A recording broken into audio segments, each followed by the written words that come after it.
সমস্যাটা শুরু হয় 2017-র পুজোর মাসে। ওই পল্লব আর স্নেহা একটা ট্রাভেল এজেন্সির মাধ্যমে দক্ষিণ ভারতের দিকে একটা ট্যুর করতে যায়। তো ওই গ্রুপটার মধ্যে থেকে পার্টিকুলারলি একজনের সাথে পল্লবের কিন্তু একটু বেশি ঘনিষ্ঠতা তৈরি হয়। সেই ছেলেটার নাম হচ্ছে পিনাকি।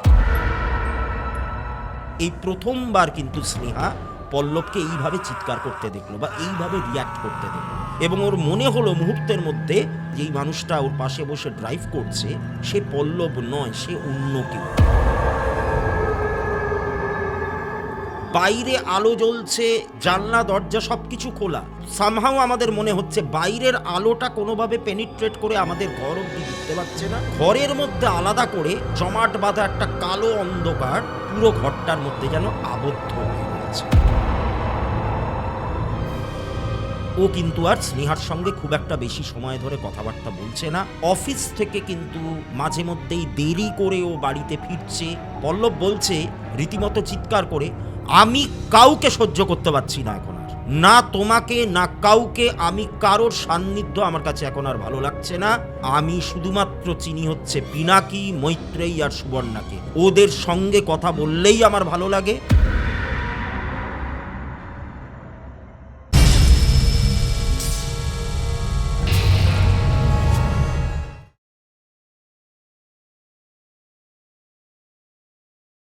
নমস্কার দর্শক বন্ধুরা, ভূততন্ত্রে আপনাদের সকলকে আমি স্বাগত জানাই।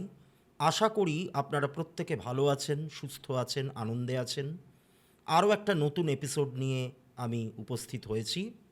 এই ঘটনাটা আমাকে যিনি পাঠিয়েছেন তিনি বলেছেন যে তার নাম এখানে যেন আমি উল্লেখ না করি।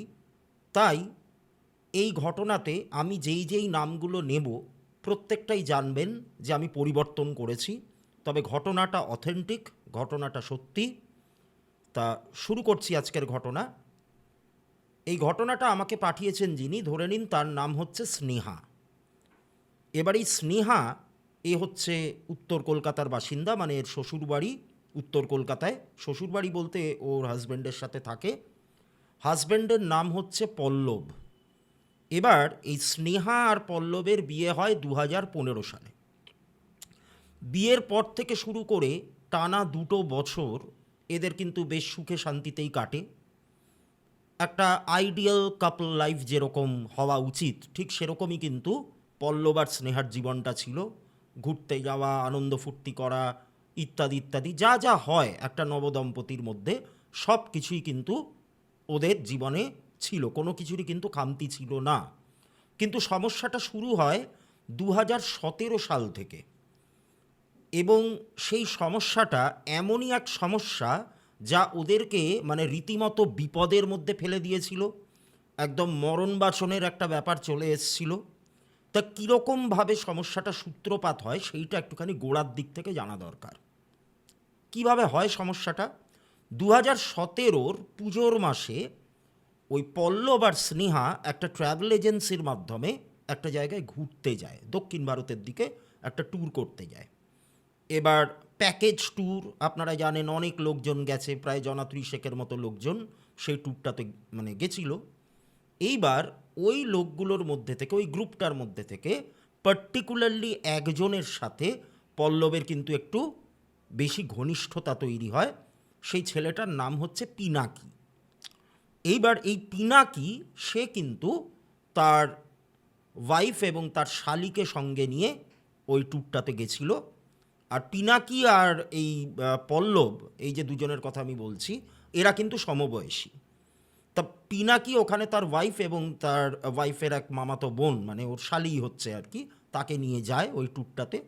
এবার ওয়াইফের নাম হচ্ছে মৈত্রেয়ী, আর যিনি শালি যিনি ছিলেন, যেই মেয়েটা ছিল, তার নাম হচ্ছে সুবর্ণা। এবার এই পিনাকির সঙ্গে একটা বন্ধুত্ব কিন্তু পল্লবের তৈরি হয়। এবার ট্যুর কমপ্লিট করে যখন ওরা আবার কলকাতায় ফিরে আসে তখনও কিন্তু পিনাকির সঙ্গে পল্লবের সম্পর্কটা বা যোগাযোগটা কিন্তু থেকে যায়, এবং সেই যোগাযোগটা ধীরে ধীরে কিন্তু একটা হৃদ্যতার সম্পর্কে পরিণত হয়, এবং সেটা এতটাই গভীর সম্পর্ক যে একে অপরের বাড়িতেও কিন্তু যাতায়াত মানে চলতে থাকে। এবার এই যে সম্পর্কটা যখন গড়ে উঠছে, ইনিশিয়াল ফেজটাতে স্নেহা মানে পল্লবের যে স্ত্রী, সে কিন্তু ব্যাপারটাকে অতটা গুরুত্ব দেয়নি। সে মানে ওটাকে খুব হালকাভাবেই নিয়েছিল, খুব স্বাভাবিকভাবেই ব্যাপারটাকে গ্রহণ করেছিল। কিন্তু ধীরে ধীরে একটা প্রবলেম কিন্তু দেখা দেয়। কীরকম প্রবলেম? যখনই পল্লব স্নেহাকে নিয়ে ওই পিনাকিদের বাড়িতে যেত, স্নেহা আমাকে যখন ঘটনাটা রিলেট করছে, মানে বলছে আর কি, তখন স্নেহা বলছে যে যখনই আমরা যেতাম তখন আতিথেয়তার মধ্যে কিন্তু কোনো রকম ত্রুটি থাকতো না। ঠিক আছে? ভালো করে মেলামেশা করা, খেতে দেওয়া, এই করা সেই করা, আড্ডা মারা, গল্পগুজব করা, সবই চলছিল। কিন্তু একটা ব্যাপার ধীরে ধীরে স্নেহা একটুখানি লক্ষ্য করতে শুরু করলো, সেটা হচ্ছে যখনই ওদের বাড়িতে যেত, পল্লবকে পিনাকি বলুন বা পিনাকির স্ত্রী মৈত্রেয়ী বলুন বা মৈত্রেয়ীর মামাতো বোন সুবর্ণা বলুন, এরা যতটা গুরুত্ব দিচ্ছে বা যতটা ওকে আদর আপ্যায়ন করছে, ততটা কিন্তু স্নেহাকে তারা করছে না। স্নেহা কিন্তু একটুখানি সাইডলাইন হয়ে যাচ্ছে, একটু কোণঠাসা হয়ে যাচ্ছে ধীরে ধীরে। মানে স্নেহা খুব একটা গ্রহণযোগ্যতা ওদের কাছে পাচ্ছে না। তা এই ব্যাপারটা কিন্তু বেশ কয়েকটা দিন ধরে, মানে যখনই ওদের বাড়িতে যাওয়া হতো তখনই স্নেহা এই জিনিসটা লক্ষ্য করত। করতে করতে ওর মনে হলো যে এই সুবর্ণা আর মৈত্রেয়ী, এদের দুজনের ব্যবহারটা কিন্তু একটুখানি উইয়ার্ড, একটুখানি অড। ওরা একটু বেশিই যেন পল্লবের দিকে ঘেঁষছে, পল্লবের সঙ্গে মেলামেশা করতে চাইছে, পল্লবের সাথে একটু প্রয়োজনের অতিরিক্ত কথাবার্তা বলতে চাইছে। এই ব্যাপারগুলো কিন্তু স্নেহার মনে হয়। এই প্রসঙ্গে একটা কথা বলে রাখি, মৈত্রেয়ীর মামাতো বোন হচ্ছে সুবর্ণা, যেটা আমি আগেও আপনাদেরকে বলেছি। এবার সুবর্ণা কি করে সেটা আপনাদের একটুখানি জেনে নেওয়া দরকার। সুবর্ণা হচ্ছে, মানে যেই সময়কার কথাটা বলা হচ্ছে, সেই সময় সুবর্ণা কিন্তু একজন কলেজ ছাত্রী। ঠিক আছে? কলেজ ছাত্রী বললেও ভুল হবে, ইউনিভার্সিটিতে সে পড়ে, মানে পোস্ট গ্র্যাজুয়েশন বা মাস্টার্স ডিগ্রি করছে। তা ওই ওর আসল বাড়ি হচ্ছে জলপাইগুড়িতে, কিন্তু ওর মা বাবা কেউই নেই, বিশেষ আত্মীয় স্বজনের সঙ্গে যোগাযোগ নেই, তাই দিদি হচ্ছে ওর কাছে সব। এই দিদির বাড়িতেই মানে থাকে। তো এইবার এই সুবর্ণা আর মৈত্রেয়ীর একটা বারবার করে ওই পল্লবের দিকে একটু ঘেঁষবার একটা টেন্ডেন্সি কিন্তু স্নেহা লক্ষ্য করে। তো স্নেহা কিন্তু বারবার করে পল্লবকে এই ব্যাপারটা নিয়ে সতর্ক করত, বলতো যে দেখো, এই সুবর্ণার মৈত্রেয়ীর হাবভাবটা আমার খুব একটা ভালো ঠেকছে না, তুমি কিন্তু একটু সাবধান থেকো, একটু সাবধান হয়ে যেও। তা তখন পল্লব এই ব্যাপারটাকে খুব একটা গুরুত্ব দিত না। সে স্নেহাকে বলতো যে দেখো স্নেহা, পিনাকির সঙ্গে কথাবার্তা বলে আমার ভালো লেগেছে, ওর অনেক নলেজ আছে, অনেক এক্সটার্নাল অ্যাফেয়ার্স বা কারেন্ট অ্যাফেয়ার্স বা জিও পলিটিক্স নিয়ে নানান রকম বিষয়ে ওর ভালো জ্ঞান রয়েছে, তাই এগুলো নিয়ে তো আমি সেরকমভাবে একটা আমার নিজের যেসব বন্ধুবান্ধবরা রয়েছে তাদের সঙ্গে তো অত আলোচনা করতে পারি না। তা ধরে নাও ওর সঙ্গে আমার একটা বিশেষভাবে বন্ধুত্ব তৈরি হয়েছে আলাদা করে, তা তুমি এই জায়গাটাতে কেন সন্দেহ ঢোকাচ্ছ আমার মনের মধ্যে? তা তখন স্নেহা পল্লবকে একটাই কথা বলে যে দেখো পল্লব, তোমার যদি শুধুমাত্র পিনাকির সঙ্গে বন্ধুত্ব থাকতো আমার কিচ্ছু বলার ছিল না, পিনাকিকে নিয়ে আমার কোনো রকম সন্দেহ নেই, কিন্তু তুমি ওদের বাড়িতে যাও এবং ওদের বাড়িতে গেলে পরে সুবর্ণা আর মৈত্রেয়ী তোমার সঙ্গে যেরকম আচরণ করে, সেই জিনিসটা কিন্তু আমার খুব একটা ভালো ঠেকে না, ভালো লাগে না। তাই এই জায়গাটা কিন্তু তোমাকে একটুখানি সাবধান, সতর্ক এইটা কিন্তু হতে হবে। কিন্তু কে কার কথা শোনে পল্লব এইভাবেই চালিয়ে যেতে লাগলো। ও মানে স্নেহার কোনো কথাকেই ও সেইভাবে একটা গুরুত্ব কিন্তু দিল না। এইভাবে বেশ কয়েকটা দিন কেটে গেল, বাড়িতে যাতায়াত চলছে। এবার আরও কতগুলো উদাহরণ আপনাদেরকে দিই, যেটা স্নেহার খুব খারাপ লেগেছিল সেই সময়গুলোতে। সেটা হচ্ছে মানে স্নেহাকে ওরা কীরকমভাবে একটু একটু করে কোণঠাসা করতে শুরু করলো, সেটা কয়েকটা উদাহরণ দিলে আপনারা বুঝতে পারবেন। ধরুন, স্নেহা এবং পল্লব দুজনেই ওই পিনাকিদের বাড়িতে গেছে।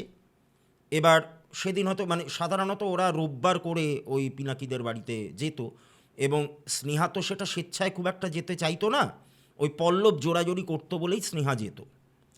এবার স্নেহা হয়তো সেদিন কোনো একটা জিনিস, কোনো একটা পদ রান্না করে নিয়ে গেছে। ওরা সেই রান্নাটা মুখে দেয়, মুখে দিয়ে সেই রান্নার মধ্যে থেকে হঠাৎ করে খুঁত বার করতে শুরু করে, এবং এটা করে কিন্তু মৈত্রেয়ী আর সুবর্ণাই বিশেষ করে, পিনাকি কিন্তু এগুলো অত করতো না। কিন্তু পরে বোঝা যায় যে পিনাকির অভিসন্ধিটাও মানে খুব একটা ভালো ছিল না। সেটা আমি যত আরও ঘটনা আরও এগোবো তত আপনারা বুঝতে পারবেন। তো এবার খুঁত বার করতে শুরু করলো, করে হয়তো পল্লবকে বলেই বসলো যে এ আর কি এমন রান্না হয়েছে, এর থেকে অনেক বেশি ভালো রান্না আমরা হয়তো করতে পারবো, বা করে একদিন তোমাকে খাওয়াবো। আর পল্লব হয়তো ওটা শুনেই গদগদ হয়ে গেল, গোলে জল হয়ে গেল।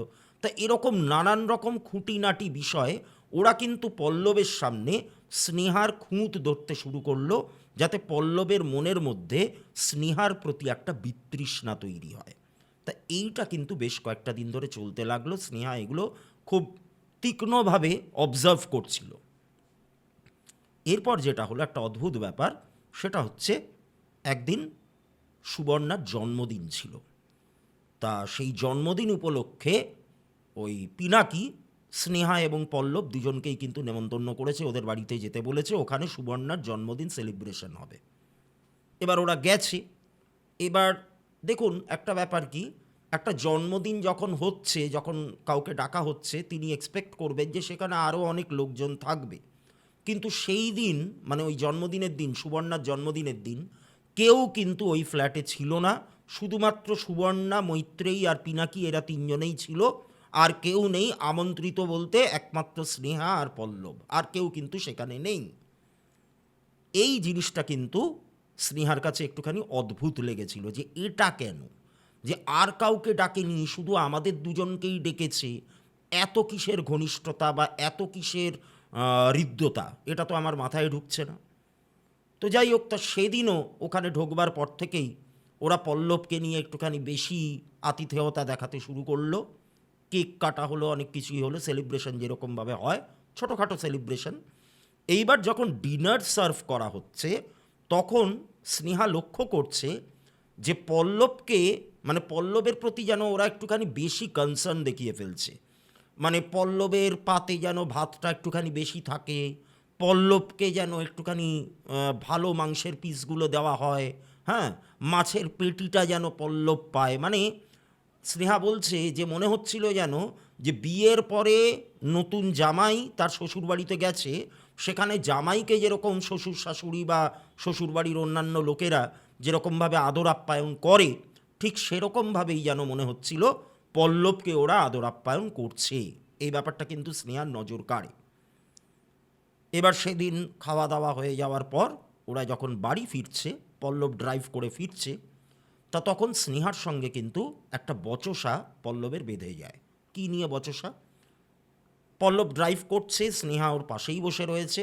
তা স্নেহা তখন পল্লবকে বলেছে যে দেখো পল্লব, আমি তোমাকে বারবার বারণ করা সত্ত্বেও তুমি কিন্তু ওদের বাড়িতে যাতায়াত করছো, তুমি ওদের সঙ্গে মেলামেশা করছো, এই জিনিসটা কিন্তু আমার ঠিক লাগছে না। এর দাম কিন্তু তোমাকে পরবর্তীকালে চোকাতে হতে পারে। আমার সিক্স সেন্স বলছে এই জিনিসটা কিন্তু অন্যদিকে টার্ন নিচ্ছে, তুমি কিন্তু এই জায়গাটা থেকে বেরিয়ে এসো। পিনাকির সঙ্গে যদি তুমি যোগাযোগ রাখতে ওভার দ্য ফোন বা শুধু ওর সঙ্গেই দেখা করতে, তাহলে আমার কিচ্ছু বলার ছিল না, আমি আবারও তোমাকে বলছি। কিন্তু এই মৈত্রেয়ী আর সুবর্ণা, এদের চালচলন কিন্তু আমার একেবারেই ভালো লাগে না। আমি আবারও তোমাকে সতর্ক করছি, সময় থাকতে থাকতে এই জায়গাটা থেকে তুমি বেরিয়ে এসো, না হলে কিন্তু খুব বিপদের মধ্যে পড়তে হতে পারে। আমাদের দুজনকেই, শুধু তোমাকে একাকে নয়, আমাদের দুজনকেই হয়তো বিপদের মধ্যে পড়তে হতে পারে। এবার পল্লব শুরুটায় কোনো রকম কথাবার্তার কোনো উত্তর দিচ্ছিল না। এবার সুবর্ণা বারবার করে একই কথা যখন বলে যাচ্ছে, রিপিট করে যাচ্ছে, তখন হঠাৎ করে পল্লব প্রচণ্ড রকমভাবে মেজাজ হারিয়ে ফেলে চিৎকার করে ওঠে রীতিমতো। ওই রাস্তার মধ্যেই গাড়িতে বসেই স্নেহার ওপর রীতিমতো চিৎকার করে উঠে বলে যে একই কথা তুমি বারবার কেন ঘ্যানর ঘ্যানর করছো বলো তো? আমি তো শুনেছি তোমার কথা, কিন্তু আমি তোমার কথাকে কোনো রকমভাবে গুরুত্ব দিচ্ছি না। তোমার মনের মধ্যে খুব বাজেভাবে সন্দেহ ঢুকেছে। আমি বরং বলবো যে তুমি এই সন্দেহটা থেকে বেরিয়ে আসো, না হলে আমাদের লাইফটা কিন্তু রুইন হয়ে যেতে পারে, বা আমাদের সম্পর্কটা কিন্তু ধ্বংস হয়ে যেতে পারে। তাই তুমি এই জায়গাটা থেকে বেরিয়ে এসো। আমি তোমার কোনো কথা মানতে পারছি না, কোনো কথা শুনতে পারছি না। ওদের সঙ্গে আমি যেরকম যোগাযোগ রাখবার, ঠিক সেরকমই কিন্তু যোগাযোগ রাখবো। এবার পল্লব এই যে কথাগুলো বলল, এমন একটা টোনে পল্লব কথাগুলো বলল যে সেটা শুনে স্নেহা কিন্তু রীতিমতো থতমত খেয়ে গেছে। কেন? তার কারণ হলো বিয়ের পর এই যে ২ বছর অতিবাহিত হয়েছে ওদের দাম্পত্য জীবনে, দেখুন স্বামী স্ত্রীর মধ্যে টুকটাক অশান্তি থাকবেই। সেটা না থাকলে সেটা কোনো স্বামী স্ত্রীর সম্পর্ক নয়, সেটা কোনো দাম্পত্য জীবন নয়। তাতে একটুখানি মতবিরোধ, একটু ঝগড়া, একটু মনোমালিন্য এগুলো হবেই। কিন্তু আজ পর্যন্ত ওই পল্লব স্নেহার ওপর কিন্তু এতটা জোরে কখনো চিৎকার করেনি। স্নেহাকে মানে স্নেহার সঙ্গেও যখনই কথা বলেছে বা কখনো ঝগড়া হয়েছে বা মতের অমিল হয়েছে, ও ব্যাপারগুলোকে মিটমাট করে নিয়েছে, শান্তভাবে ব্যাপারটাকে কি বলবো, মিটিয়ে নিয়েছে যাকে বলা যেতে পারে। কিন্তু আজকে এরকমভাবে এই প্রথমবার কিন্তু স্নেহা পল্লবকে এইভাবে চিৎকার করতে দেখলো বা এইভাবে রিয়্যাক্ট করতে দেখলো। এটা কিন্তু ওর কাছে মানে সম্পূর্ণ রকমভাবে একটা বিস্ময় করবার মতো একটা ব্যাপার, একটা ঘটনা। এবং ওর মনে হলো মুহূর্তের মধ্যে যেন ওর পাশে যে বসে আছে, যেই মানুষটা ওর পাশে বসে ড্রাইভ করছে, সে পল্লব নয়, সে অন্য কেউ। মানে পল্লবের মাধ্যমে অন্য একটা সত্তা যেন তার কি বলবো, তার মনের মধ্যে জমে থাকা আবেগ বা রাগ বা অভিমান সেগুলোকে প্রকাশ করে ফেলছে স্নেহার সামনে। এটা কিন্তু স্নেহার মনে হয়েছিল। তো যাই হোক, তো সেদিনকার মতো ব্যাপারটা তো গেল। এইবার এই ঘটনাটার পর থেকে পল্লবের মধ্যে কিন্তু আস্তে আস্তে একটা পরিবর্তন আসা শুরু হলো। ওর স্বভাবটা কিন্তু ধীরে ধীরে বদলাতে শুরু করলো। কীরকম? আজকাল ও কিন্তু আর স্নেহার সঙ্গে খুব একটা বেশি সময় ধরে কথাবার্তা বলছে না, স্নেহাকে খুব একটা সময় দিচ্ছে না। অফিস থেকে কিন্তু মাঝে মধ্যেই দেরি করে ও বাড়িতে ফিরছে। বাড়িতে ফেরবার পর আগে যেরকম স্নেহার সাথে বসে ঘন্টার পর ঘন্টা গল্পগুজব করতো, মানে পল্লবের একটা হ্যাবিট ছিল যে বাড়িতে ফেরবার পর যখন স্নেহা ওকে চা দিত, স্নেহার একটু আবার একটু ওই সিরিয়াল দেখা, বই পড়া এগুলোর একটু স্বভাব ছিল। তা চা দিয়ে স্নেহা যখন ওইগুলো করতো, তখন উল্টে পল্লব ওকে ডেকে এনে বসিয়ে ঘন্টার পর ঘন্টা ধরে ওই চাটা খেত আর স্নেহার সঙ্গে গল্পগুজব করতো। এটা পল্লবের বরাবরের কিন্তু স্বভাব।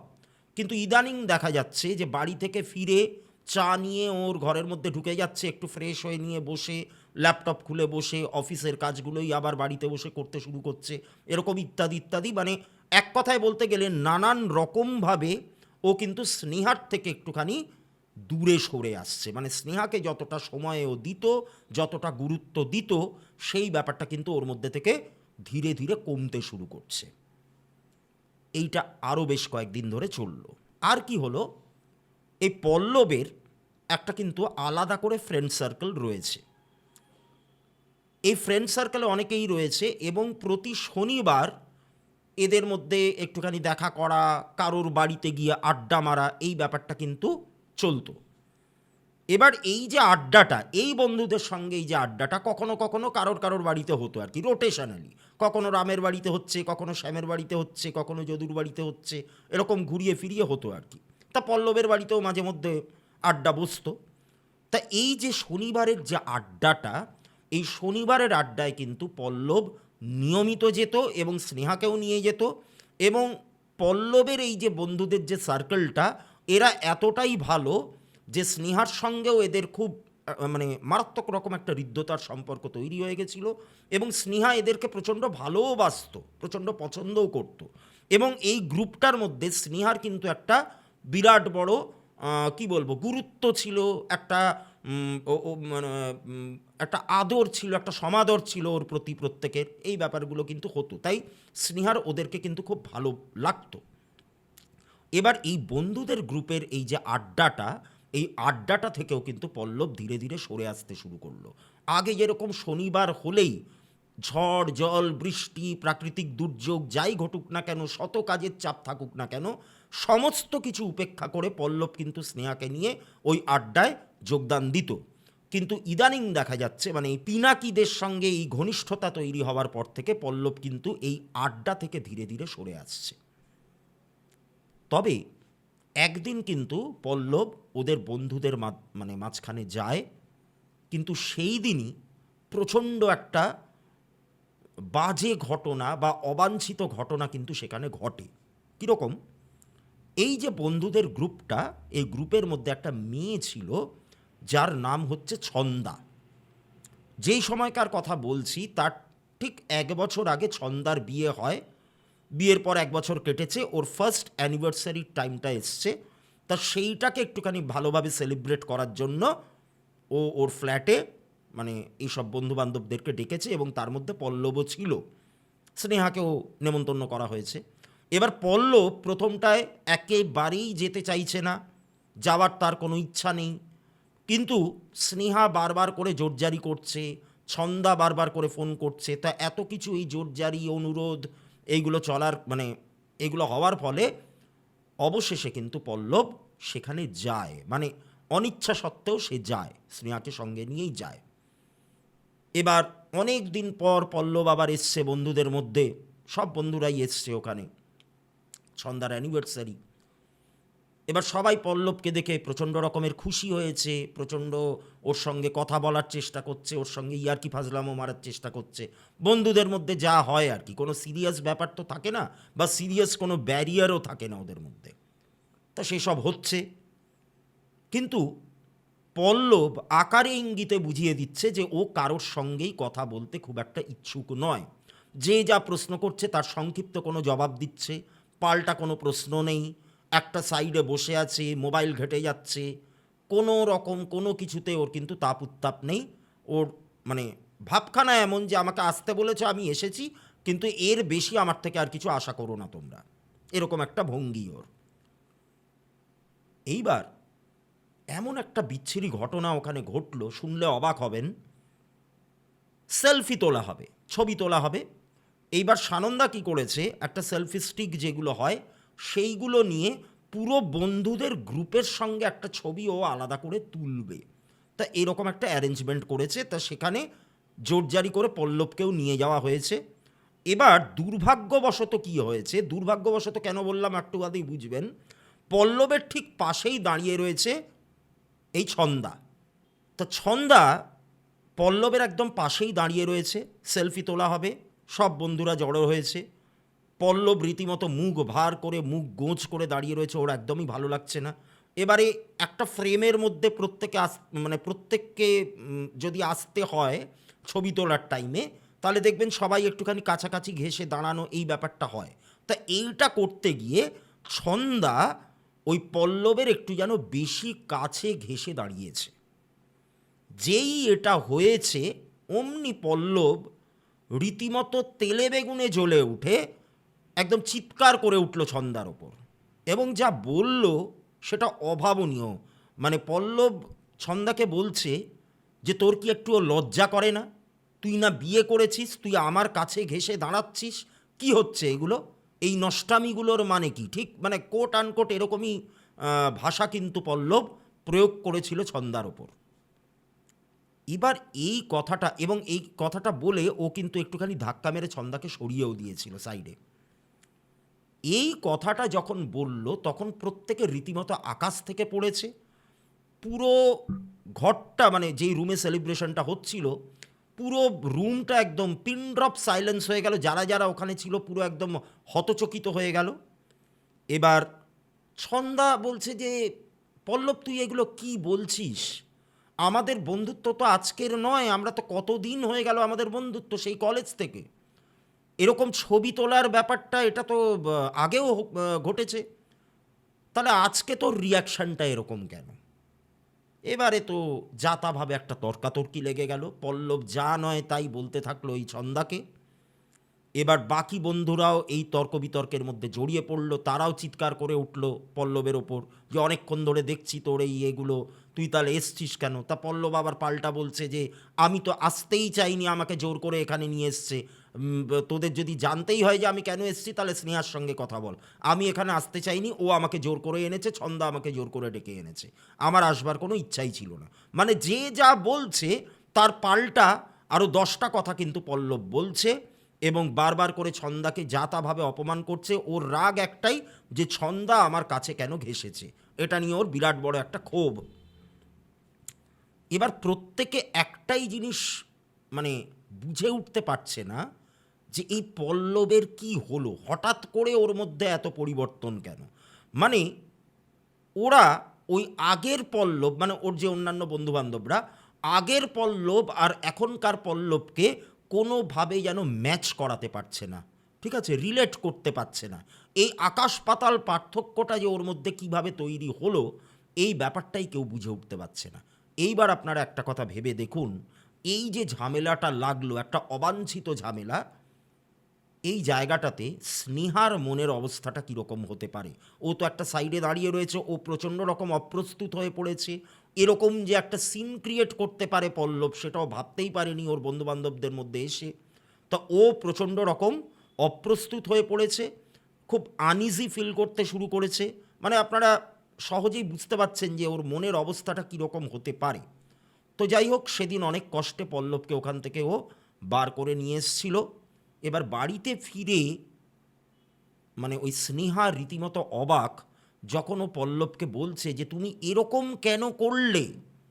তার উত্তরে পল্লব যেটা বলছে সেটা মানে ওর কাছে একেবারে আনএক্সপেক্টেড, মানে ওই স্নেহার কাছে পল্লব বলছে রীতিমতো চিৎকার করে, আমি কাউকে সহ্য করতে পারছি না এখন আর, না তোমাকে না কাউকে, আমি কারোর সান্নিধ্য আমার কাছে এখন আর ভালো লাগছে না। আমি শুধুমাত্র চিনি হচ্ছে পিনাকি, মৈত্রেয়ী আর সুবর্ণাকে। ওদের সঙ্গে কথা বললেই আমার ভালো লাগে। মানে একদম স্পষ্টভাবে বলছে, মানে সজ্ঞানে এই কথাগুলো বলছে। ওদের সাথে কথা বললেই আমার ভালো লাগে, ওদের সাথে মিশলেই আমার ভালো লাগে, আমার আর কারোর সাথে মেলামেশা করতে ভালো লাগে না। কারোর সাথে আমি আমার ভাইবসটাকে বা আমার ওয়েভলেংথটাকে আমি কিন্তু ম্যাচ করাতে পারি না, এরকম ইত্যাদি ইত্যাদি অনেক কথাই কিন্তু পল্লব সেদিন বলেছিল। স্নেহা তো এইগুলো শুনে রীতিমতো আকাশ থেকে পড়ল যে এটা কী হচ্ছে পল্লবের সঙ্গে, কি হয়ে গেল ওর, ও এত কেন ওদের প্রতি আকৃষ্ট হয়ে পড়ছে, এটাও কি কোনোভাবেই রিলেট করতে পারছে না। এইবার এরপর যেটা হলো, এরপরে কয়েকটা দিন কাটলো। স্নেহার একটা জিনিস দেখে খুব অবাক লাগলো, আগে যেরকম রবিবার হলেই পল্লব ওই পিনাকিদের বাড়িতে যাওয়ার জন্য মরিয়া হয়ে উঠত এবং স্নেহাকেও টানাটানি করে নিয়ে যেত, হঠাৎ করে সেই জিনিসটা কিন্তু ও বন্ধ করে দিল। মানে রোববার হলে ও কিন্তু আর ওই পিনাকিদের বাড়িতে যাওয়ার কথা বলছে না, রোববারে ও বাড়ির মধ্যেই থাকছে। হ্যাঁ, মানে ওই জায়গাটাতে যাওয়ার আর কথা স্নেহার সামনে ও আর কোনো উচ্চবাচ্যই করছে না। এবার এই জায়গাটাতে কিন্তু স্নেহার একটুখানি ডাউট হলো।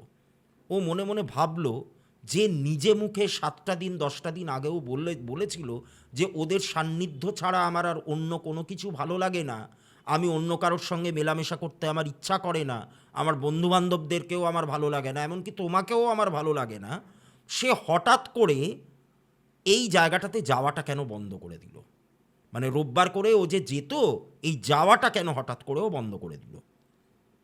তাহলে কি ও স্নেহাকে লুকিয়ে, স্নেহার কাছে গোপন করে ওদের বাড়িতে যায় অন্য কোনো সময়, যেটা স্নেহা জানতে পারে না? তা এই চিন্তাটা, এই সন্দেহটা কিন্তু স্নেহার মনের মধ্যে ঢুকলো, কিন্তু যাচাই করবার তখনও কোনো উপায় পাচ্ছিল না স্নেহা। এবারে এই করে করে আরও অনেকটা দিন কেটে গেল, অন্তত প্রায় 1-1.5 মাস কেটে গেল।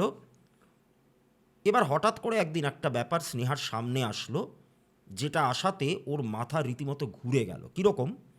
পল্লব সেদিন অফিসে গেছে, স্নেহা বাড়িতে একা। দুপুরবেলায় 1:30 কি 1:45 নাগাদ ওদের বাড়ির কলিং বেলটা বেজে ওঠে। স্নেহা দরজা খোলে, খুলে দেখে দুজন অপরিচিত ব্যক্তি দাঁড়িয়ে রয়েছেন এবং তারা বেশ ফর্মাল ধোপদরস্ত জামা কাপড় পরা, গলায় আইডি কার্ড ঝোলানো, মানে দেখে মনে হচ্ছে কোনো কোম্পানি থেকে এসছেন। তা তাদের মধ্যে থেকে একজন বললেন যে দেখুন, আমরা একটা ক্রেডিট কার্ড কোম্পানি থেকে এসছি, পল্লব দাশগুপ্ত একটা ক্রেডিট কার্ড ইউজ করেন, আমাদের কোম্পানির ক্রেডিট কার্ড।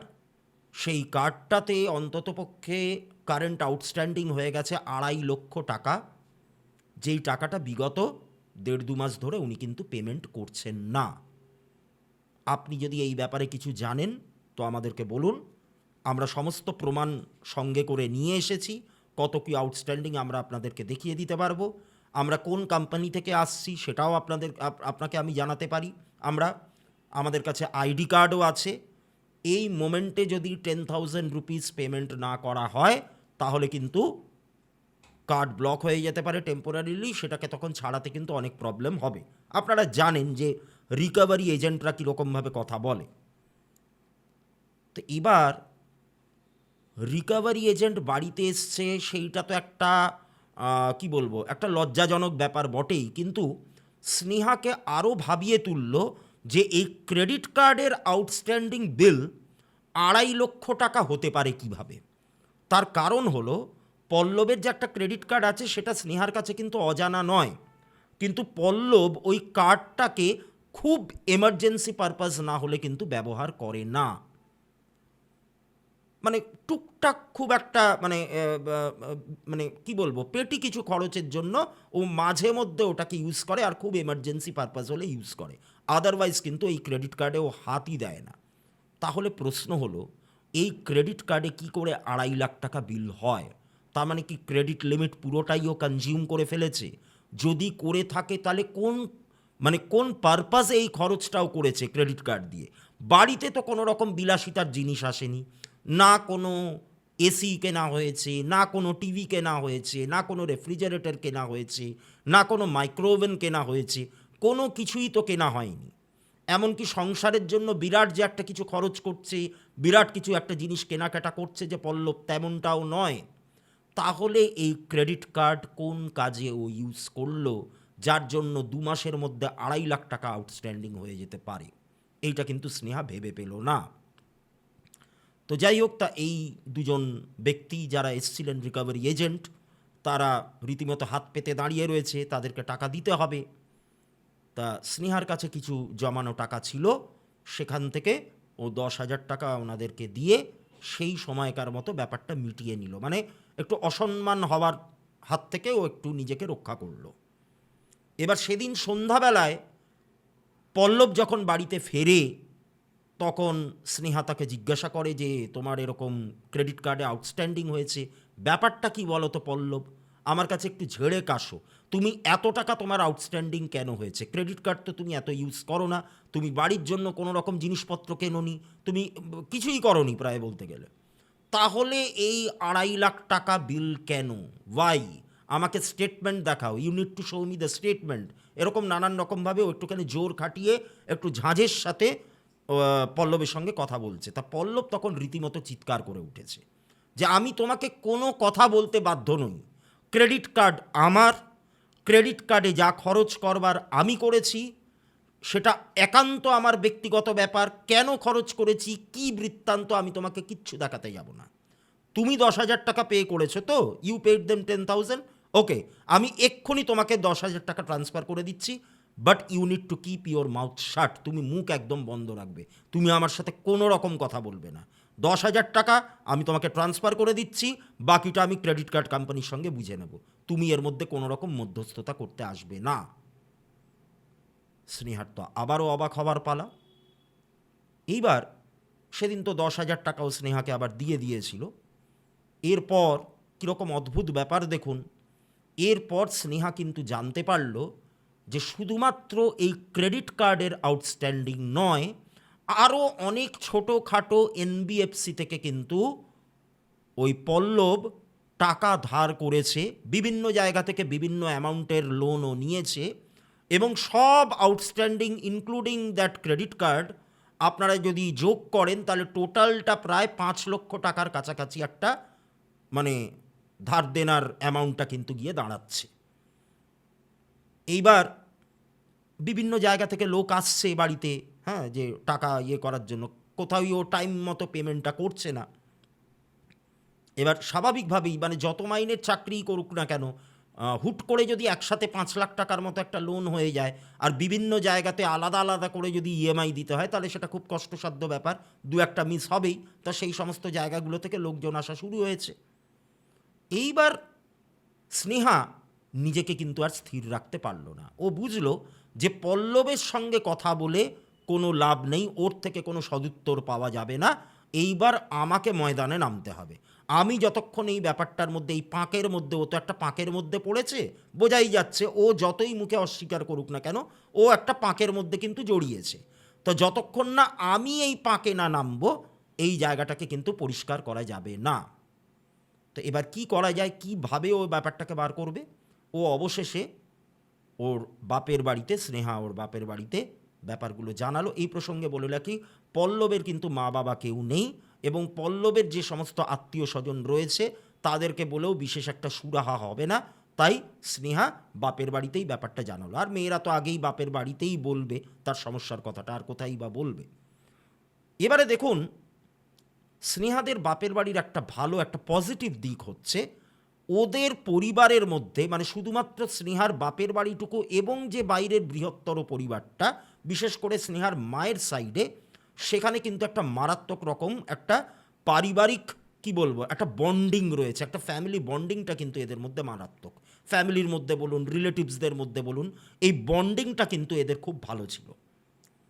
এবার সবাই এই সমস্ত কথাগুলো শুনে রীতিমতো ঝাঁপিয়ে পড়েছে স্নেহাকে সাহায্য করবে বলে, যে তুই এতদিন ধরে এই কথাগুলো নিজের মধ্যে গোপন রেখে নিজে কষ্ট পাচ্ছিলি, এইগুলো তো তোর অনেক আগে আমাদের বলা উচিত ছিল। তা স্নেহা তখন বলছে যে দেখো কীভাবে বুঝবো বলো, ইনিশিয়ালি তো মানুষ এতটা বুঝতে পারে না, ধীরে ধীরে ওর মধ্যে পরিবর্তনটা লক্ষ্য করেছি। এখন যখন ব্যাপারটা টাকার ওপর এসে পড়েছে, এখন আর আমি নিজেকে স্থির রাখতে পারছি না যে এত টাকাও ধার নিল কেন হঠাৎ করে। ওর তো কোনো বাজে নেশা নেই, এমনকি এখনও যখন ও রাত করে বাড়ি ফেরে আমি কোনোদিনও বুঝতে পারি না যে ও মদ্যপ অবস্থায় বাড়িতে ফিরেছে বা ওর কোনো বদ সংসর্গ নেই। তাহলে এত টাকা ওর লাগছে কোথায়? ও জুয়া খেলে না, ও শেয়ার মার্কেটে টাকা ইনভেস্ট করে না, তাহলে এই টাকার দরকারটা ওর কেন, এটা আমাকে জানতে হবে। আর এই রাত করে যে অফিস থেকে বাড়ি ফেরে, এটাও আমার কাছে একটুখানি অত্যাশ্চর্য একটা বিষয় লাগে। তা তখন ওই স্নেহার দাদা বৌদি বা ওর অন্যান্য যে সমস্ত মাস্তুতো ভাইয়েরা, তারা সবে একজোট হয়েছে, হয়ে বলছে যে প্রথমে দেখ, আমাদেরকে প্ল্যানিং করে করে কিন্তু এই জায়গাটা এগোতে হবে ধাপে ধাপে। প্রথমে আমরা অফিসে খবর নেব যে ওর এরকম চালচলনের একটা পরিবর্তন, অফিস থেকে ফিরতে লেট হচ্ছে, আপনাদের কি সত্যিই এরকম অফিসে কাজের চাপ থাকছে, এই ব্যাপারটা আমাদেরকে আগে জানতে হবে। তা যেমন ভাবা তেমন কাজ, একদিনেই কিন্তু ব্যাপারটা মিটলো। এবারে দেখুন কীরকম অদ্ভুত ব্যাপার। অফিসে গেল, অফিসে একটুখানি বিকেল বিকেল মানে ওই পৌনে ছটা ছটা এরকম টাইমে গেছে, গিয়ে অফিসে কথা বলে ওরা জানতে পেরেছে যে কাজের চাপ হয়তো একটুখানি বেড়েছে, কিন্তু তার জন্য প্রত্যেক দিন ওই 8:30 9টা অবধি কাজ করা অফিসে বসে, সেইটা কিন্তু ওদের কোম্পানিতে হয় না। ছুটি কিন্তু আগের মতো টাইমেই হয়, হয়তো 15-20 মিনিট এদিক ওদিক হতে পারে। এবং পল্লব ও কিন্তু ঠিকঠাক টাইমের মধ্যেই বেরিয়ে যায়, ও যেই টাইমে আগে বেরোতো সেই টাইমেই এখন বেরোয়। এবং যেদিন ওরা খোঁজ খবরটা নিতে গেছিল ওই কোম্পানিতে, সেদিনও কিন্তু মানে পল্লব অফিসে ছিল না। ওরা জানতে পারে যে মিনিট 15-20 কি আধ ঘন্টা আগে পল্লব ওখান থেকে বেরিয়ে গেছে। এবার ওখান থেকে সবাই যখন আবার বেরিয়ে এসছে, মানে স্নেহা এবং ওর বাড়ির লোকজন, তখন স্নেহার মাথায় একটা স্ট্রাইক করলো। ও বলল যে দেখ, আজকে যখন আমি বেরিয়েছি আমাকে একটা জিনিস কিন্তু কনফার্ম করতেই হবে। এবার পিনাকিদের বাড়ির ঠিকানা সবটাই তো জানতো, তো ওরা তখন গেছে পিনাকির বাড়িতে। বাড়িতে গিয়ে দেখছে, মানে ওই গলিটাতে ঢুকে দেখছে যে পিনাকির বাড়ির ঠিক সামনের ফুটপাথটাতে পল্লবের বাইকটা কিন্তু দাঁড় করানো। তখন একদম জলের মতো পরিষ্কার হয়ে গেল, দিনের আলোর মতো ব্যাপারটা একদম পরিষ্কার হয়ে গেল যে পল্লব এই মুহূর্তে কিন্তু এই পিনাকিদের বাড়িতেই রয়েছে। এবার ওইটা দেখে মানে একদম স্নেহা পুরো ফিউরিয়াস হয়ে উঠেছে, মানে ও আর তখন আর নিজের রাগটাকে ধরে রাখতে পারছে না। ও কি করলো, ও শটান গিয়ে কলিং বেল, মানে একদম উন্মাদের মতো, হ্যাঁ মানে ক্রমাগত কলিং বেলটাকে বাজাতে লাগলো। দেখবেন রেগে গেলে মানুষজন যেরকম ঘন ঘন কলিং বেল বাজায়, খুব অধৈর্য হয়ে উঠলে ঠিক সেরকমভাবে বারবার করে কলিং বেলটা বাজাতে লাগলো। এবার দরজা খুলে বেরিয়ে এলো মৈত্রেয়ী। এবার মৈত্রেয়ীকে রীতিমতো ধাক্কা মেরে ও ভেতরে ঢুকে গেছে স্নেহা, এবং পেছন পেছন ওর সাথে যারা এসছে তারাও ঢুকেছে। এবার স্নেহা সঙ্গে করে এতগুলো লোককে নিয়ে এসছে, তার মানে পরিবারের লোকজন, এইটা দেখে মৈত্রেয়ী প্রথমটা একটুখানি ঘাবড়ে যায়, কিন্তু পরক্ষণে ও নিজেকে সামলে নিয়ে এখন আর ওই আগে ওদের বাড়িতে গেলে যেরকম একটা সামান্য হলেও একটু বিনম্র ভাব ওর মধ্যে দেখা যেত, স্নেহার প্রতি ওর ব্যবহার কোনোদিনই খুব একটা ভালো ছিল না, সবসময় একটুখানি কটাক্ষ করতো। তা আজকে যেন ওর খোলসের মধ্যে থেকে পুরো আসল রূপটা বেরিয়ে পড়লো, মানে একদম রণংদেহী মূর্তি ধারণ করলো। অত্যন্ত ঝাঁজের সাথে অত্যন্ত চিৎকার করে সে মৈত্রেয়ীকে এই স্নেহাকে বলে উঠল যে তুমি কেন এসেছো এখানে, কোন সাহসে তুমি আমার বাড়িতে এসছো, এরকম ছোট লোকের মতো অসভ্যের মতো বেল বাজিয়ে তুমি বাড়ির মধ্যে ঢুকে যাচ্ছ, কি হয়েছে? তা তখন স্নেহা বলছে যে ছোট লোক আমায়টা কে করছে? আমি করছি না, তোমরা করছো। তোমাদের বাড়ির সামনে পল্লবের বাইকটা কেন দাঁড়িয়ে রয়েছে? পল্লব তো এই বাড়িতেই রয়েছে এখন, ওকে এক্ষুনি ডাকো, আমি ওকে বাড়ি নিয়ে যাব। তার মানে অফিস থেকে ফেরবার পথে এই যে দেরিটা হয়, এই দেরিটা কোনো অফিসের কাজের চাপটাপ কিছু না, তোমাদের বাড়িতেই আসে, ঘন্টার পর ঘন্টা কী করে ভগবান জানে। ওকে এক্ষুনি বের করো এবং আজকেই তোমাদের সঙ্গে সমস্ত সম্পর্ক শেষ। ও ওর ফোন থেকে তোমাদের নাম্বার ব্লক করবে, তোমরাও আমার সামনে দাঁড়িয়ে ওর নাম্বারটাকে ব্লক করবে। আমি আর কিচ্ছু জানতে চাই না, ও কোথায় তোমরা ভালোয় ভালোয় বলো। তা তখন মৈত্রেয়ী এমন একটা অদ্ভুত কথা বলল, যেটা শুনে ওই চরম বিরক্তির মধ্যেও বা চরম ওই রাগের মধ্যেও স্নেহার কিন্তু বুকের ভেতরটা কেঁপে ওঠে। মৈত্রেয়ী বলে যে দেখো স্নেহা, একটা কথা বলি, আমরা এতদিন ধরে কিন্তু পল্লবের সঙ্গে মিশে এটা বুঝতে পেরেছি যে তুমি কোনোদিনও ওর সমতুল্য হতে পারোনি। তুমি আজকে এখানে এসছো, পল্লবকে তুমি নিয়ে যেতেই পারো, কিন্তু ওর মন তুমি কিন্তু আর কোনোদিন পাবে না। ও কিন্তু আমার মামাতো বোন সুবর্ণাকেই ভালোবাসে, সুবর্ণাকেই পছন্দ করে। এবার এই যে চিৎকার চেঁচামেচিটা হচ্ছে, এটা শুনে কিন্তু ভেতরের ঘর থেকে পল্লব আর সুবর্ণা দুজনেই বেরিয়ে আসে এবং ওদেরকে দেখে বেশ ভালো রকমভাবে বোঝা যাচ্ছিল যে ওরা খুব ইন্টিমেট হয়ে ওই ঘরটার মধ্যে কিন্তু ছিল। সেটা ওদের চোখ মুখের অভিব্যক্তিতেই বোঝা যাচ্ছিল। এবং সুবর্ণা যেরকমভাবে বেরিয়ে এসছে, আমি অত মানে এক্সপ্লেন করছি না, আপনাদেরকে বুঝে নিন। তাতে বোঝা যাচ্ছিল যে ওদের ওই ঘরের মধ্যে বসে থাকাটা নিছকই বসে থাকা ছিল না, ওটা অন্য কোনো একটা ব্যাপার ছিল। তো এবার অতজন এসছে, তা পল্লব ওদের সামনে আর বিশেষ একটা কিছু ঝামেলা করতে পারছে না, তো ওকে রীতিমতো টানাটানি করে সেই দিনকার মতো বাড়িতে নিয়ে আসা হলো। এবার পল্লবের মানে এই যে ঘটনাটা ঘটলো, এরপরে তো সব ব্লক টক করা হলো নাম্বার থেকে। পল্লব একটা কিন্তু ঘোরের মধ্যে ছিল। পল্লব খুব একটা মানে পুরোপুরি রকমভাবে স্বাভাবিক হতে ওর বেশ অনেকটাই সময় লাগে। এবং এই ব্যাপারটাতে সাহায্য করেন ওদেরকে এক ভদ্রলোক, যিনি ব্যারাকপুরের দিকে থাকেন। স্নেহা বলল যে ওনার সন্ধান আমি পেয়েছিলাম এবং তিনি এই সমস্ত অকাল্ট প্র্যাকটিস, বিভিন্ন তন্ত্রক্রিয়া, এগুলোর সঙ্গে উনি যুক্ত। তা ওই ভদ্রলোকের কাছে যাওয়া হয়। উনি বলেন যে দেখুন, এটা হবে না কেন? এই যে পল্লব, আপনার স্বামী যে আপনার হাতের বাইরে চলে গেছিল, এনার ওপর কি করা হয়েছিল জানেন? এনার ওপর মোহিনী বশীকরণ ক্রিয়া করানো হয়েছিল। এবং উনি বলছেন ওনার মতে যে এই যে মোহিনী বশীকরণ, এটা হচ্ছে, বশীকরণের তো নানান রকম ক্যাটেগরি থাকে। এবার এই বশীকরণ হচ্ছে মানে সমস্ত বশীকরণের মধ্যে সবথেকে বেশি শক্তিশালী টাইপের একটা বশীকরণ হচ্ছে এই মোহিনী বশীকরণ, যেটা পল্লবের ওপর প্রয়োগ করা হয়েছিল, যেই কারণে ও মানে সম্পূর্ণ রকমভাবে ওদের প্রতি ইনক্লাইন্ড হয়ে গেছিল। তা যাই হোক, আমি এটাকে কাটানোর ব্যবস্থা করছি, এটা কেটে যাবেও, আপনারা অত চিন্তা করবেন না। তবে একটা কথা আমি কিন্তু বলে দিচ্ছি, এইটা কেটে গেলেও, আপনার স্বামী বিপন্মুক্ত হলেও, ওরা কিন্তু এত সহজে হাল ছাড়বে না। ওরা কিন্তু আবারও আপনাদের ওপর অন্য কোনোভাবে আক্রমণ করতে পারে। তাই আমি সাজেস্ট করব, বশীকরণের মানে যে এফেক্টটা, সেটা কাটিয়ে দেওয়ার পরেও আপনারা আপনাদের গৃহটাকে বন্ধন করে রাখুন। এটা একটা পার্মানেন্টলি আমি করে দেওয়ার ব্যবস্থা করতে পারি, এইটা করে রাখুন, না হলে কিন্তু পরবর্তীকালে আরও বড় কোনো বিপদের সম্মুখীন আপনারা হতে পারেন। কিন্তু মুশকিলটা কি হয়, মানুষ যখন একবার একটা সমস্যার মধ্যে থেকে বেরিয়ে আসে, তখন মানে ওই পাকাপাকিভাবে বা পার্মানেন্টলি সেই সমস্যার সমাধানের কথাটা তাদের আর কিন্তু মাথায় থাকে না। তারা ওই সাময়িক, ওই যে বেরিয়ে এলাম, এটাতেই আমাদের তৃপ্তি, এটাতেই আমাদের আনন্দ। ঠিক এই ব্যাপারটা কিন্তু পল্লব আর স্নেহার সাথেও হয়েছিল।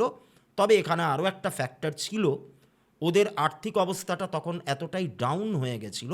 এই যে আমি বললাম যে পল্লব এই 5 লাখ টাকার মতো ওর ধার দেনা বাজারে হয়ে গেছে। তা এই ধার দেনাগুলোকে মেটাতে হবে, ইএমআইগুলোকে দিতে হবে। তা সেই কারণে ও সেই মুহূর্তের জন্য ওই গৃহবন্ধনের ব্যাপারটা কিন্তু করে উঠতে পারল না। ও বলল যে আমি পরে যোগাযোগ করব, আমার একটু টাকার টানাটানি রয়েছে, আমি পরবর্তীকালে অবশ্যই আপনার সঙ্গে যোগাযোগ করে এই গৃহবন্ধনটা আমি করিয়ে নেব, অবশ্যই করাবো।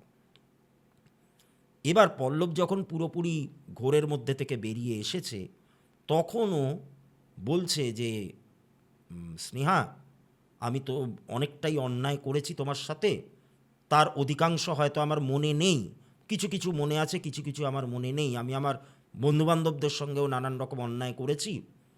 আর এই যে টাকা, এই যে ধার দেনা, এই আমি যেন একটা ঘোরের মধ্যে চলে গেছিলাম, জানো তো, যে ওরা যা বলতো আমি সেইগুলোকেই যেন বেদবাক্যের মতো মানতাম, সেগুলোকেই যেন মন্ত্রের মতো আমি ফলো করতাম। এবং আমি তখন যে কি করতাম, আমার অ্যাকশনগুলোর ওপর আমি যা যা করছি সেইটার ওপর যেন আমার বুদ্ধি বলো বা আমার মন বলো, এগুলো কোনোটারই কোনো নিয়ন্ত্রণ ছিল না। মানে পুরোটাই যেন চালনা করছিল অন্য কেউ। তা এই যে টাকাগুলো আমি ধার নিয়েছি, এটা কিন্তু ওদের সকাল্লাদ মেটানোর জন্যই। ওদের বাড়িতে অনেক জিনিস আমি কিনে দিয়েছি, এই করেছি সেই করেছি, বিশেষ করে সুবর্ণার ব্যক্তিগত জীবনের যে সমস্ত খরচাপাতিগুলো সেগুলোও আমি দিয়েছি, ইত্যাদি ইত্যাদি। এই কারণে আমার কিন্তু এত টাকার ধার দেনা হয়ে গেছে। মানে ভাবুন কি ভয়ানক ব্যাপার হতে পারে। মানে শুধুমাত্র আপনারা এতদিন ধরে বশীকরণের ব্যাপার শুনেছিলেন যে এই মানুষটাকে পাওয়ার জন্য, এখানে বশীকরণ হচ্ছে টাকাটাকে পাওয়ার জন্য। মানে সুবর্ণা ওকে কতটা ভালোবাসতো বা কী বৃত্তান্ত, হয়তো ভালোবেসেছিল, তা না হলে ফিজিক্যালি ইন্টিমেট হয়তো হতে পারবে না। কিন্তু এখানে কিন্তু টাকার ওপরেও একটা বিরাট নজর কিন্তু গিয়ে পড়েছিল। তো যাই হোক, তা কোনোভাবে ব্যাপারটা তো মিটল। কিন্তু ঘটনা কিন্তু এখানে শেষ নয়। এরপর আরও একটা বিরাট বড় সমস্যা কিন্তু এই স্নেহা আর পল্লবের জীবনে কিন্তু শুরু হলো। এবার এই নতুন সমস্যাটা কীরকমভাবে শুরু হলো, সব কিছু মিটে যাওয়ার ঠিক 1-1.5 মাস পর হঠাৎ করে একটা অদ্ভুত ব্যাপার ওই পল্লবদের বাড়িতে কিন্তু ঘটতে শুরু করলো। কীরকম? প্রতিদিন সন্ধ্যাবেলায় একই টাইমে বলতে 7:30 থেকে 8টার মধ্যে হঠাৎ করে ওদের বাড়ির প্রত্যেক কটা আলো যেগুলো জ্বলতো সেগুলো দপদপ করে নিভে যেতে শুরু করলো। পুরো বাড়ি অন্ধকার হয়ে যেত এবং অন্তত 1.5 থেকে 2 ঘন্টা ধরে এই কারেন্টটা কিন্তু অফ থাকতো। তারপরে আবার দপদপ করতে করতে একটু একটু করতে করতে আবার আলোগুলো ব্রাইট হয়ে যেত। কিন্তু অদ্ভুত ব্যাপার হলো, এই যে 1.5 ঘন্টা কি 2 ঘন্টার মতো পাওয়ার কাট, এটা কিন্তু আশেপাশের অন্য কোনো বাড়িতে হয় না। অন্য প্রত্যেকটা বাড়িতে, মানে পল্লবদের যে পাড়া প্রতিবেশী যে সমস্ত বাড়িগুলো রয়েছে সেই বাড়িগুলোতে কিন্তু আলো থাকে, ইলেকট্রিসিটি থাকে, রাস্তার স্ট্রিট লাইটগুলো কিন্তু জ্বলে, প্রত্যেকটা জায়গা ঠিকঠাক থাকে। শুধুমাত্র ওদের বাড়ির মধ্যে এই ঘটনাটা ঘটতে থাকে। এবং স্নেহা যখন আমাকে এই ব্যাপারটা বলেছিল, এই ঘটনাটা, অ্যাকচুয়ালি ঘটনাটা কি বলুন তো, স্নেহা এবং পল্লব দুজনে একসাথে আমাকে ঘটনাটা বলে। এতক্ষণ ধরে যে ঘটনাগুলো আপনাদেরকে বললাম সেইগুলো স্নেহা আমাকে বলেছে। এরপরে আস্তে আস্তে আরও যত ঘটনাটা এগোবে সেগুলো আমি জানতে পারি পল্লবের থেকে, কারণ সেই ঘটনাগুলো বলবার মতো অবস্থায় স্নেহা কিন্তু ছিল না, ওর আবার সেগুলো মনে ছিল না। তা কেন সেটা আপনারা বুঝতে পারবেন। তা স্নেহা যখন আমাকে বলছে যে দাদা, এই যে 2 ঘন্টার জন্য যখন কারেন্টটা অফ থাকতো, আমি না অনেক কারেন্ট অফ দেখেছি, পুরো পাড়া লোডশেডিং হতে আমি দেখেছি, কিন্তু যখন শুধুমাত্র আমাদের বাড়িতে ওইটুকু সময়ের জন্য কারেন্টটা অফ থাকতো, ওই রকম পাওয়ার কাট না আমি জীবনেও দেখিনি। মানে কেন? যে না, আপনি বললে বিশ্বাস করবেন না, মনে হতো যেন ওই টাইমটুকুর মধ্যে আমাদের পুরো বাড়িটার মধ্যে অন্ধকার যেন জমাট বেঁধে রয়েছে। বাইরে আলো জ্বলছে, এভরিথিং ইজ ফাইন, জানলা দরজা সব কিছু খোলা, কিন্তু সামহাও আমাদের মনে হচ্ছে বাইরের আলোটা কোনোভাবে পেনিট্রেট করে আমাদের ঘর অবধি ঢুকতে পারছে না। ঘরের মধ্যে আলাদা করে একটা এক্সট্রা অন্ধকার, জমাট বাঁধা একটা কালো অন্ধকার পুরো ঘরটার মধ্যে যেন আবদ্ধ হয়ে রয়েছে। এটার কি কারণ আমি কিন্তু আপনাকে ব্যাখ্যা করতে পারবো না। তা পল্লব তখন কি করে, পল্লব ইলেকট্রিশিয়ান ডেকে ওয়্যারিং চেক করায়, ইলেকট্রিক সাপ্লাই থেকে লোকজনকে ডাকে, কিন্তু অদ্ভুত ব্যাপার, এই যে ঘটনাটা ঘটছে ওদের পাওয়ার সাপ্লাই নিয়ে প্রত্যেক সন্ধ্যাবেলায় যে ডিস্টারবেন্সটা, এইটার উৎস, এটার কারণ, এটা কিন্তু আর খুঁজে পাওয়া গেল না। তা এই জিনিসটা কয়েকটা দিন ধরে চলল। তারপরে হঠাৎ করে লক্ষ্য করা যাচ্ছে যে ওরা যখন বাড়ির বাইরে থাকছে, স্নেহা এবং পল্লব, কোনো কারণে, মানে পল্লব বাইরে যাচ্ছে, চাকরি করছে, স্নেহা যখন কোনো কারণে বাইরে থাকছে, বা দুজনে একসাথে যখন কোথাও বেড়াতে যাচ্ছে, ঘুরতে যাচ্ছে, তখন খুব ভালো থাকছে। বাড়িটার মধ্যে ঢুকলে হঠাৎ করে মানে তীব্র রকমের একটা দম বন্ধ করা একটা অনুভূতি, একটা বিরক্তি, একটা হতাশা, একটা অবসাদ ওদেরকে যেন গ্রাস করে ফেলছে। এবং তুচ্ছ তুচ্ছ ব্যাপার যেগুলোকে একদম অগ্রাহ্য করা যায়, সেই ব্যাপারগুলো নিয়েও কিন্তু ওদের মধ্যে একটা তর্ক বিতর্ক, একটা অশান্তি কিন্তু ওদের লেগে যাচ্ছে।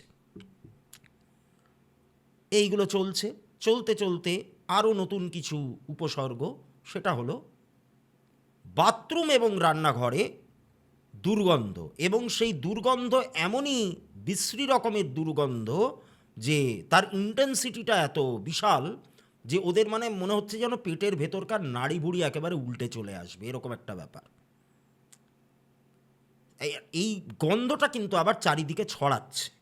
আর কি হলো, ফ্রিজে রাখা জিনিস পচে যেতে শুরু করলো, ইলেকট্রনিক ডিভাইস একের পর এক খারাপ হতে শুরু করলো, বাড়ি পরিষ্কার করলেও, দেওয়ালে ঝুল ঝাড়লেও সেই দেওয়ালে নোংরা জমতে শুরু করলো, দেওয়ালের বিভিন্ন বিভিন্ন অংশে কালো কালো প্যাচেসের মতো দেখা যেতে শুরু করলো। এবং বাড়ির বাইরেটাতেও কিন্তু সেম ব্যাপার, মানে মনে হচ্ছে যেন একটা মাস কি দুটো মাসের মধ্যে পুরো বাড়িটা অতীব পুরনো হয়ে গেছে, ভগ্নপ্রায় হয়ে গেছে, দেওয়ালের প্লাস্টার খসে পড়ছে, এরকম টাইপের একটা ব্যাপার কিন্তু বাড়িটার মধ্যে দেখা গেল।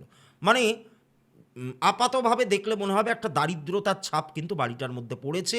মনে হচ্ছে যেন পয়সার অভাবে, টাকা কড়ির অভাবে রক্ষণাবেক্ষণ হচ্ছে না বলে বাড়িটার এরকম একটা অবস্থা। এই ব্যাপারগুলো কিন্তু হতে লাগলো। আর কি হলো, এই স্নেহা কিন্তু ধীরে ধীরে অসুস্থ হয়ে যেতে শুরু করলো।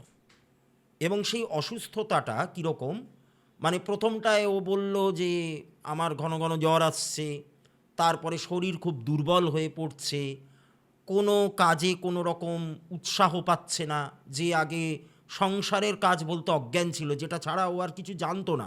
হ্যাঁ, এটা সত্যি কথা যে স্নেহার আর অন্য কোনো রকমের মানে বাইরের কোনো জগতের সঙ্গে বিরাট একটা মেলামেশা, বা ওর নিজস্ব কিছু বন্ধুবান্ধব, তাদের সঙ্গে বারবার করে বাইরে যাওয়া, শপিং মলে যাওয়া, এই ব্যাপারগুলো কিন্তু স্নেহার মধ্যে ছিল না।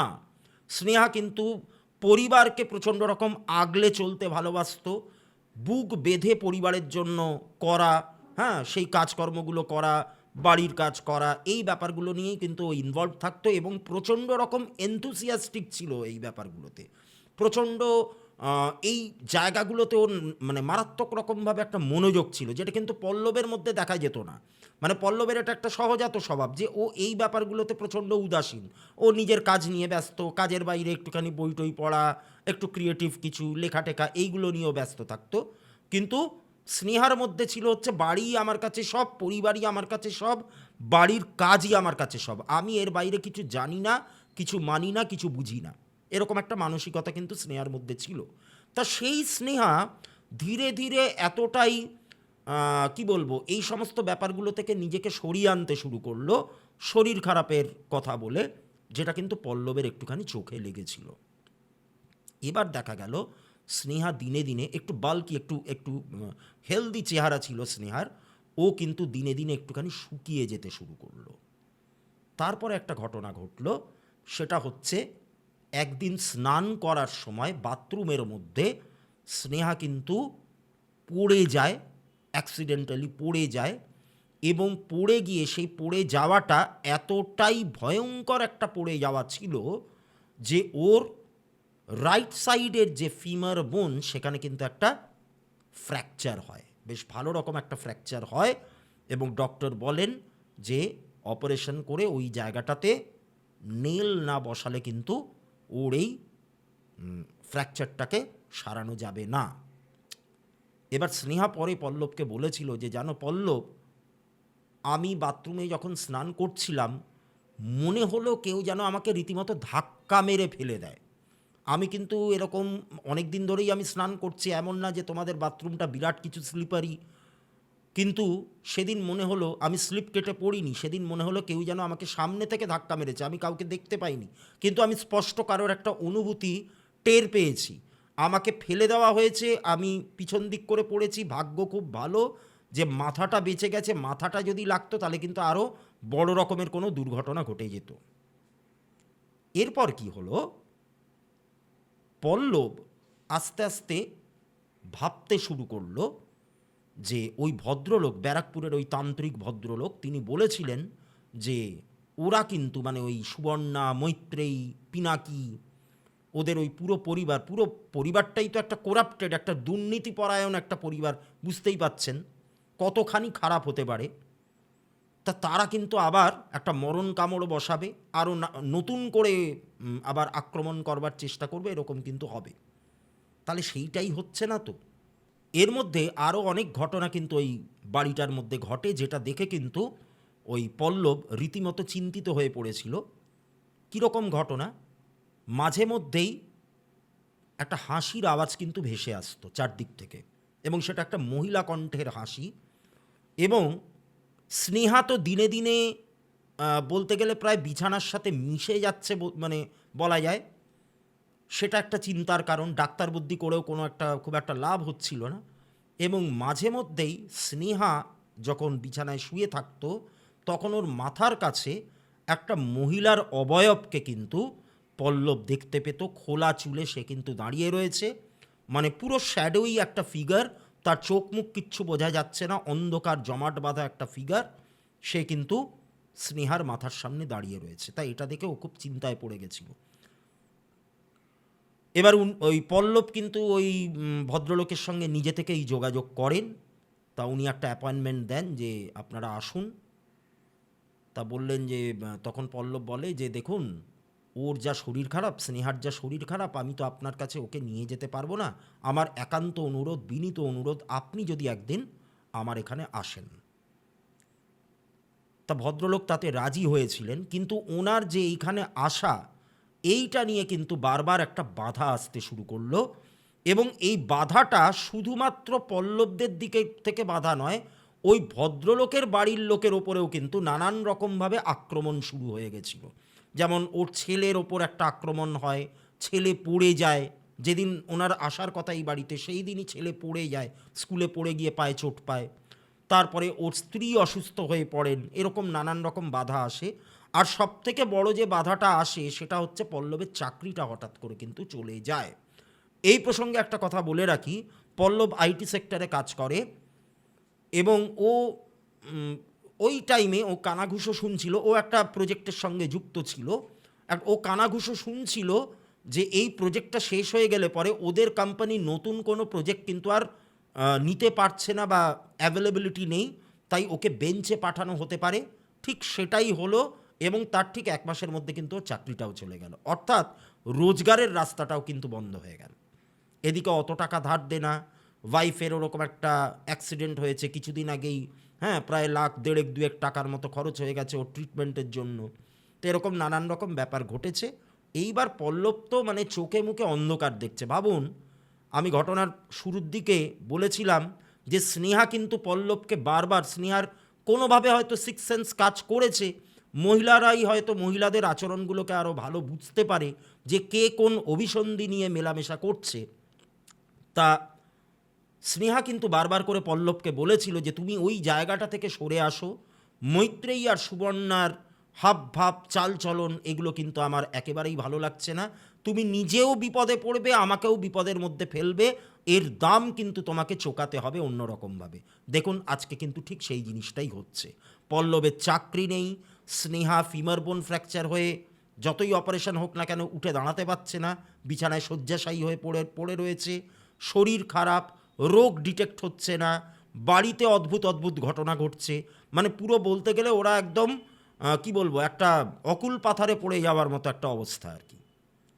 তা যাই হোক, আমি এর আগেও আপনাদেরকে বলেছি যে স্নেহার বাপের বাড়ি প্রচণ্ড রকম কোঅপারেটিং, ওরা এই দুর্দিনে আবারও এগিয়ে এলো, আর্থিকভাবে সাহায্য করলো পল্লবকে, টাকা কড়ি দিয়ে সেই ভদ্রলোককে ডেকে আনা হলো। এবার ভদ্রলোক যখন এসছেন, অবশেষে তিনি আসতে পেরেছিলেন পল্লবদের বাড়িতে, এসে যখন উনি চৌকাঠ পেরিয়ে ঘরের মধ্যে পা রেখেছেন, মানে বাড়িটার মধ্যে, অমনি বাড়ির মধ্যে একটা অদৃশ্য তাণ্ডব শুরু হয়ে গেল। মানে মনে হলো যেন কেউ খুশি নয়, কেউ যেন খুশি নয় উনি এখানে আসাতে। মানে জানলা দরজাগুলো পাল্লাগুলো দাঁড়াম দাঁড়াম করে সমস্ত বাড়ি খাচ্ছে, খুলছে বন্ধ হচ্ছে, রেফ্রিজারেটরটা হঠাৎ করে থরথর করে কেঁপে উঠছে, এরকম নানান রকম ব্যাপার কিন্তু হলো। তবে অবশেষে ঈশ্বরের আশীর্বাদে সেই ভদ্রলোক কিছু ক্রিয়াকর্ম করলেন, কিছু প্রতিকার দিলেন। একদিনে ব্যাপারটা মেটেনি, অন্ততপক্ষে 3 থেকে 4 মাস লেগেছিল এই প্রবলেমটাকে সলভ করতে। অবশেষে সেই প্রবলেম থেকে কিন্তু এই পল্লব আর স্নেহা বেরিয়ে আসে। এবং যখন ওরা আমাকে ঘটনাটা বলে, এই মাস 1.5-2 আগেই আমি ঘটনাটা সংগ্রহ করেছি ওদের থেকে, ওরা ভালো আছে, পল্লব আবার চাকরি বাকরি করেছে, ওদের মধ্যে ভাব ভালোবাসা যথেষ্ট ভালো রয়েছে, এবং ফার্দার আর কোনো রকম কিন্তু প্রবলেম ওদের তরফ থেকে আসেনি, বা এলেও সেটা ওদেরকে স্পর্শ করতে পারেনি, কারণ পুরো গৃহটাকে বন্ধন করে দেওয়া হয়েছে। তা এই ছিল হচ্ছে ঘটনা। আশা করি এই ঘটনাটা আপনাদের প্রত্যেকের ভালো লেগেছে। যদি ভালো লেগে থাকে আমার ভিডিওটিকে লাইক করবেন, আমার চ্যানেলটাকে সাবস্ক্রাইব করবেন। আবারও ফিরবো একটি নতুন ঘটনা নিয়ে। আপনারাও আপনাদের জীবনে ঘটে যাওয়া ঘটনা আমাকে লিখে পাঠাতে পারেন, ভয়েস করে পাঠাতে পারেন, এখানে এসে বলবার কথা বলতে পারেন। আবারও একটা নতুন ঘটনা নিয়ে আপনাদের সামনে হাজির হব। আপনারা প্রত্যেকে ভালো থাকবেন, সুস্থ থাকবেন। নমস্কার।